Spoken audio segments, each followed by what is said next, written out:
Hello and welcome to the Point English with me, Ben. Thank you for joining me again and welcome to any new viewers. And in this video, I'm going to be telling you all about inversion. Yeah, I know it's not the most exciting or fun or glamorous area of English learning, but if you're planning on taking a Cambridge English exam, in particular the C1 Advanced or C2 Proficiency, it's essential that you know all about inversion, because it's highly likely that you could come across inversion, particularly in part 4 of the reading and use of English, maybe in part 2, and it's a good idea to use some inversion structures in your writing compositions and even in your speaking. The examiners love to see that. But even if you're not planning on taking an English exam, it's good to know about inversion. In fact, it's a lot more common than you think, and I'm going to explain why in a moment. But first of all, those of you who saw my last video will know that we've just moved to Asturias in the north of Spain. So this is all new, the house is new, so I'm not really sure where I'm going to be making videos in the future, but this little corner will do for now. But if you prefer me to make more videos outside with the beautiful scenery that we have, then let me know in the comments. Your wish is my command, unless it's raining. Okay, inversion. The first thing I should say about inversion is that you use it more often than you think. Now, what is inversion, first of all? Well, to invert something, inversion comes from the verb to invert, is either to turn it upside down, to turn something upside down, or to change the order of something. Now, when we're talking about English grammar, inversion is all about changing the order of words, in particular the subject and the verb. So if that sounds familiar to you, then you're probably thinking about question forms, right? And that's the most common use of inversion in English. So a very simple example is, you are Spanish. Okay, that's just a normal affirmative sentence. The question is, are you Spanish? So the subject and the verb change place in the sentence. They change the order. That's inversion. It's that simple. And of course, it's very common with questions. Okay, so as you can see, you use inversion a lot. It's very basic in this context. So people often get quite intimidated. They find the prospect of studying inversion quite daunting. And that's understandable because, as we'll see in a moment, some of the more advanced structures using inversion are quite complicated.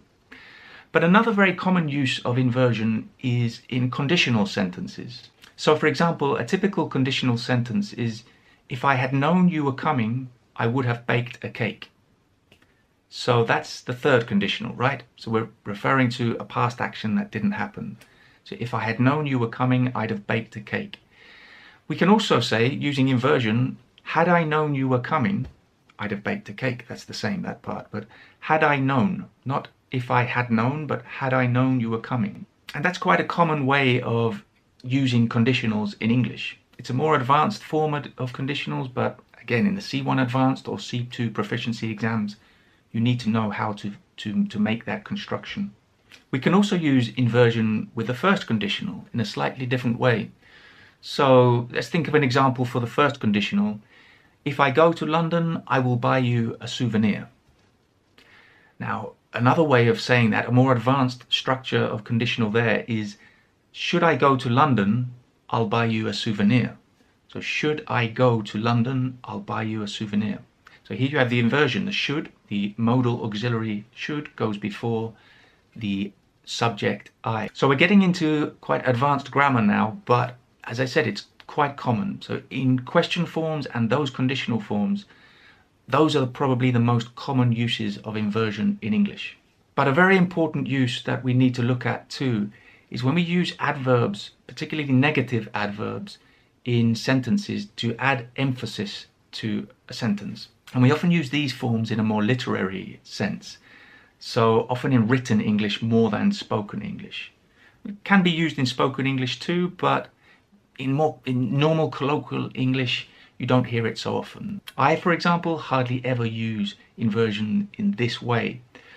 But as I said, you need to know it for your writing and to understand it in your reading, especially if you're taking a Cambridge English exam, as I know many of you are. So let's look at some of the more common uses of inversion in this context, in this use with negative adverbs or negative adverb phrases. So probably the most common use is not only, but also. And you really need to know this structure. You should be using it in your writing compositions, the more formal writing compositions. So let's look at an example sentence.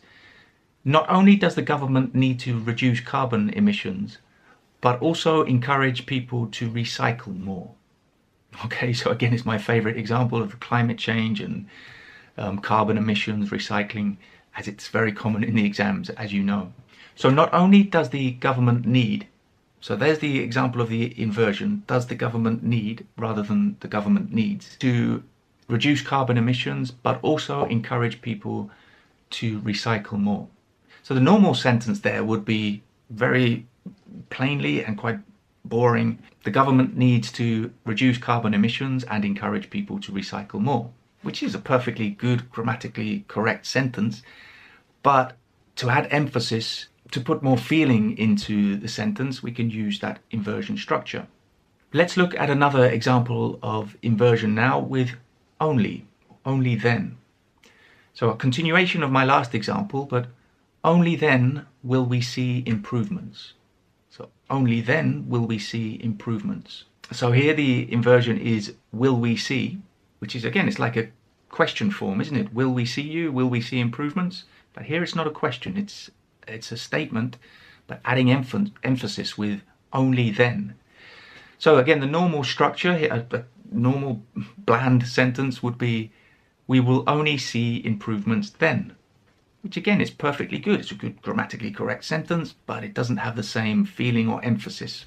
So another negative adverb that we use a lot in inversions is seldom, which is really a synonym in this context of hardly, scarcely, and rarely. So you can use those adverbs in a similar way. So for example, seldom have we seen such incompetence. Seldom have we seen such incompetence. And you could also say, rarely have we seen such incompetence, or scarcely have we seen such incompetence, or hardly ever have we seen such incompetence. So it's all basically the same meaning. And the normal sentence would be, we have seldom seen such incompetence. Again, perfectly good, but not the same emphasis. At the end of this video, I'm going to give you a list of negative adverbs that we can use with inversion, because there are many, but I'm focusing on the more common ones in this video at the moment with the examples, because if you learn all of them, it will just get confusing.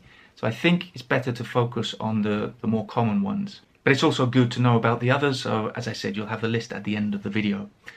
Now, in all of the examples I've just given you, the example of inversion comes in the first part of the sentence, but the inversion can also come in the second part of the sentence. So really you're inverting two parts of the sentence. It will be clear with my examples. So not since my school days have I studied so hard. So not since my school days have I studied so hard. So have I studied, that's the inversion. The normal sentence would be, I haven't studied so hard since my school days, which is quite a neutral sentence without any real emphasis. Just one more example now. So imagine a teacher who is keeping their pupils in the class and the bell has gone for the end of school, but the students haven't finished what they're doing. So the teacher says, not until you finish the exercise can you go home.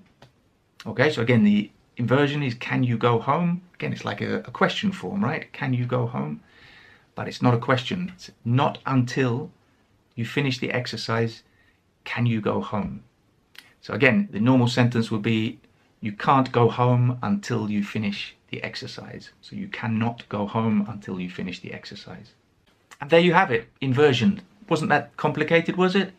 Of course, you'd need to practice and write your own sentences to really get to know the structure, but it's not as intimidating or complicated as many people think, I believe. I hope that helped you anyway. Make sure you hit the like and subscribe button if you liked this video and you want to see some more, because I will be making many more. Thank you for joining me again, and I'll see you very soon for another one. Take care, bye.